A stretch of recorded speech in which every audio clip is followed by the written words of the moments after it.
First time ko makakita ng papaya na nakatanim sa lupa dito sa Japan. Grabe, ang daming bunga. Pero hindi lang yan, meron akong nakita dito sa tabi. Sa gilid-gilid. Dito, ito. Ayan no, super lush yung ghost plant nila.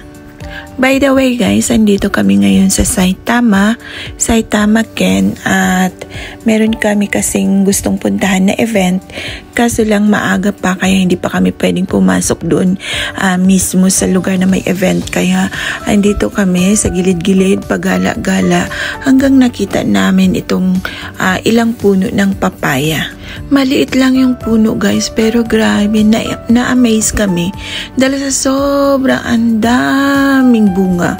Medyo naghintay lang kami ng saglit, konti, at ayan, nagbukas na rin itong parang supermarket na ang daming tindang gulay, iba't ibang gulay guys. Kaya pumasok muna kami dito at nagpalipas ng oras at medyo nga nakaramdam na kami ng gutom, kaya naghanap na rin kami ng makakain. Grabe ang mura ng mga gulay nilang tinda. At meron din mga mga luto ng pagkain dito guys. At yun nga ang binili ng ating sis Ched para daw pansamantala ay makakain kami.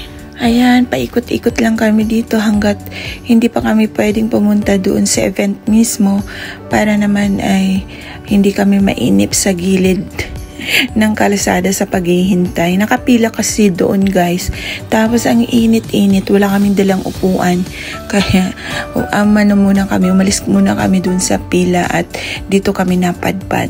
Bukod sa iba't ibang gulay guys, meron din sila ditong panindang prutas. Ayan, ngayon season kasi ng grapes, kaya marami tayong nakikitang grapes. Ayan. At bukod dyan guys, ang daming tao. Hindi ko lang itinataas yung camera kasi baka may magalit, kasi syempre privacy, diba? So ayan, nakatutok lang yung camera ko sa mga pagkain, sa mga paninda, sa baba lang guys. Pero nakikita natin, ang daming paninda nila rito at ang mumura. Ayan guys, at konting sandali na lang, lumabas na rin kami sa tindahan na to. One eternity later.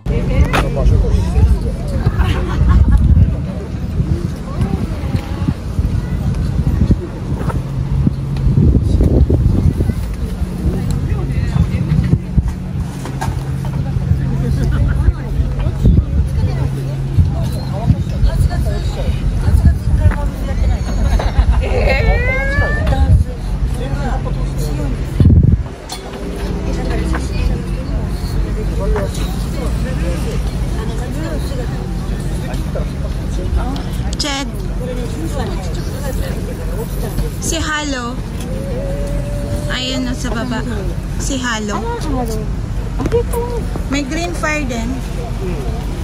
So ayan, sa wakas halos 2 hours kaming naghintay. At ngayon ayan, nagbukas na sila at nakapasok na nga kami sa wakas. Eto ako ngayon, paikot-ikot ulit at naghahanap ng mabili. Dahil nga, ayun yung lang naman talaga ang gusto ko.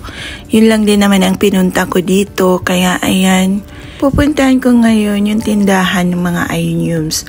At yun nga guys, yung nagtitinda ngayon ng ayuniums, siya pa rin yun yung pinagkukuhanan ng ayunium ng ating kaibigan si Angge doon sa lugar nila sa Gifuken. So ayun, nalaman namin na magtinda siya rito sa event, kaya ayun, dumayo din kami.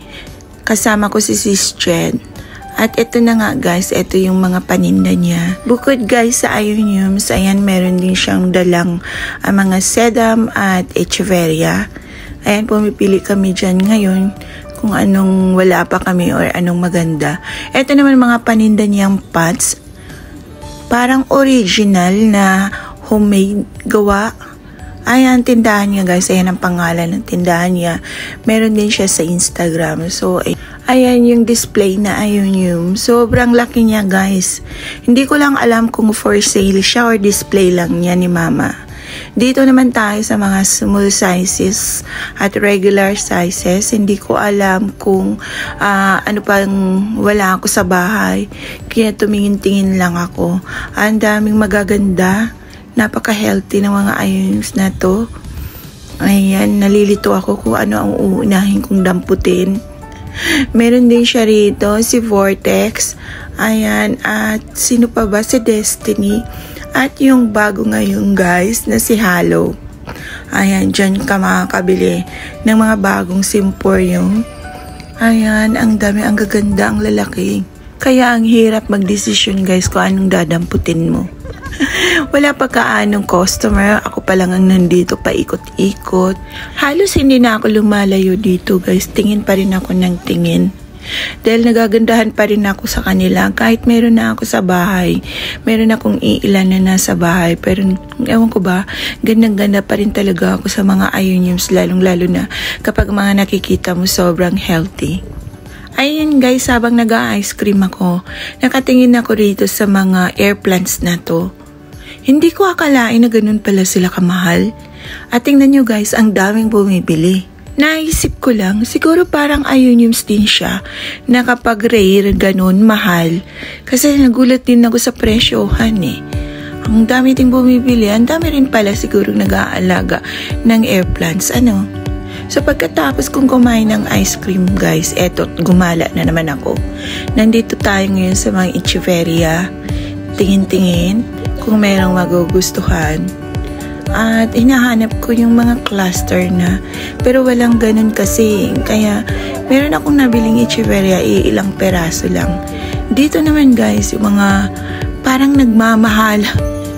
Hindi kami nakakuha ng ticket dito kaya hindi kami nakapasok. Diyan lang ako sa gilid-gilid. Sinilip lang namin. 2 hours later. So after namin paikot-ikot doon ng ilang oras sa event, ayan guys, bumiyahe kami ng konti at dito kami napadpad. Hindi namin alam kung anong tindahan na to, pero na-curious lang kami. Kasi nga, tingnan mo, parang jungle na merong something sa loob. Kaya bumaba kami ng sasakyan at ayan na nga, pinuntahan na nga namin guys. So ayan, parang ang daming mga halaman dito sa gilid-gilid. Sinilip ko kung anong meron. At nga, totoo nga, meron nga silang paninda rito na mga pots at konting halaman. So ayan guys, pinag-usapan namin ni Tata yung about sa paso na yan. Bakit ba medyo mahal? Sabay pintas, ano, hindi naman bibili. Pinintasan pa. Meron sila iba't ibang halaman guys, pero alam nyo na, hindi ko tipis. Ganon. Meron din ditong mga agave, pero sabi nga ni Kuya Sumia, meron na siyang ganon, kaya hindi rin kami bumili. At yan guys, kita niyo naman yung mga succulents nila, medyo leggy-leggy na. Kaya wala talaga. Meron din mga cactus na napapabayaan na. Kaya parang, ganon. Ganon pala yung mga paninda nila. Ganon lang ang reaction ko. So, after kong sumilip dito sa labasan, pumasok na ako mismo sa loob ng store na to. At tingnan nyo guys, ang ganda ng tindahan. Super. So, ayan guys, makita mo yung interior dito sa loob ng tindahan. Ang ganda. Ang ganda-ganda. Gustong-gusto ko. Tsaka parang ang aliwala sa tingin, sa paningin mo. Pero hindi mo akalain. Tindahan po siya ng mga itlog. At yung mga preserved food, ayan, meron din konting gulay, iba't iba. Ayan, meron din silang yuri, yung parang pwede ata sa flour base. Ayan, marami ring mga customer. Pero halaman pa rin yung pinagkukuhanan ko. Meron din silang mga pang pasalubong. Ayan. Kaya mako-curious ka kung anong meron dito sa loob. Eto guys, fast forward, kumain lang muna kami nila Jet at nagpaalam na rin kami sa isa't isa at parehas pa kaming medyo malayo ang uuwian. So nung pauwi guys, ayan, di kami nag-highway. Dito kami sa bundok dumaan at meron pa kasi kaming gustong daanan bago kami tuluyang umuwi sa bahay. So habang tinutuntun namin yung lugar, biglang nagsalita si tatay. Biglang parang naligaw nata tayo. Parang ganun yung sinabi niya kasi puro na nga lang bundok yung nakikita mo. At hindi mo alam kung ito na ba yung talagang daan papunta doon sa pupuntahan namin. At ayan guys, maa-amaze ka rito sa Japan. Kahit sa gitna ng bundok, ayan, ang ganda ng tulay. Talagang ginagawa nila ng paraan para madadaanan ng mga sasakyan. Ang ganda Grabe yung mga nakaisip ng ganyan, di ba? Sa gitna ng bundok. So ako guys, bilang ordinaryong tao lang naman, iniisip ko, paano kaya nila ginawa yan nasa gitna ng bundok na basta't paano kaya nila naipatayo yung tulay na yan, yung mga kalsada na to. Grabe, di ba? So pagkatapos paglipas namin doon sa may tulay, eto na guys, nakita na namin yung kabilang side ng gusto naming pupuntahan. Grabe oh, ayan yung tulay na yan oh. Nandito na tayo sa taas guys.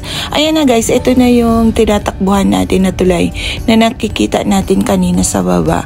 So pagkatapos dyan, konting sandali na lang, dadating na tayo, mapupunta na natin yung aming hinahanap kanina na sabi ni Tatay muntik na kaming maligaw. Yun. Nag-alala na rin kasi si tatay kanina na parang naligaw na nga kami kasi para lang kami umiikot sa isang bundok. Hindi lang ako nagsasalita kasi ano naman ako, kampante naman ako na eto't nakaupot, nakasakay lang sa sasakyan na kahit anong mangyari hanggat may kalsada ay lulusot at lulusot tayo doon sa ating patutunguhan.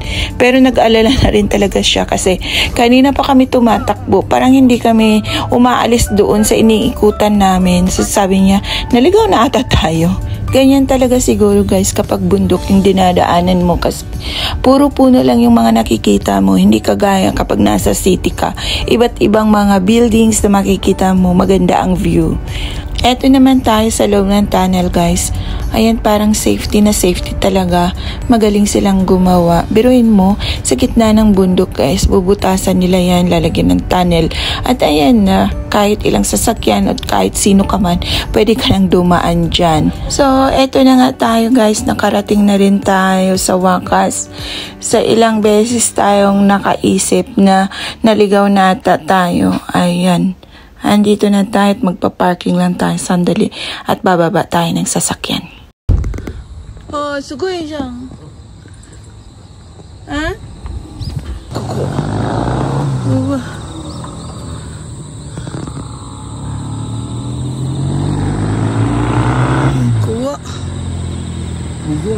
Sukunay ne.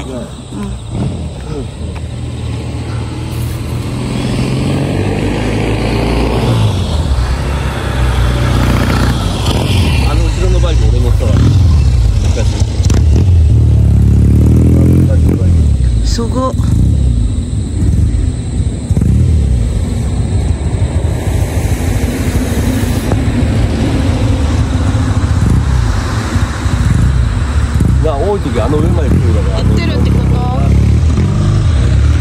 So nakikita niyo yung bandang doon guys, yung may itim. Hanggang dyan ang tubig dapat. Kaso lang, medyo walang ulan ngayong taon na to dito sa Japan kaya konting tubig lang ang meron sa dam na to. Pero grabe, ang lawak niya. Super ang lawak niya hanggang doon pa yan sa kaduluduluhan guys. So, ayan, after ng ilang minuto guys, eto, pauwi na talaga kami. Binabaybay na namin yung daan, pauwi ng bahay. At eto, gusto ko na rin magpaalam sa inyong lahat. At sana nag-enjoy kayo sa video na to. Pasensya na ulit at paminsan-minsan na lang tayo talaga nakakapag-upload ng medyo mahaba-abang video. Dahil sobra talagang busy sa araw-araw at wala na akong oras na mag-edit guys. Ang isang video inaabot na sa akin ng ilang araw bago kong matapos ma-edit. Pero kahit ganun pa man guys, salamat. Maraming salamat sa inyo at kahit paminsan-minsan lang yung mga video natin ay meron pa rin namang mga iilan na mga nanonood at di naman nagsawang suportahan ang ating channel. At sa last part ng video na to guys, i-upload ko kung ano yung mga halaman na nabili ko sa event. Kaya panoorin pa rin ninyo hanggang sa dulo. Thank you guys!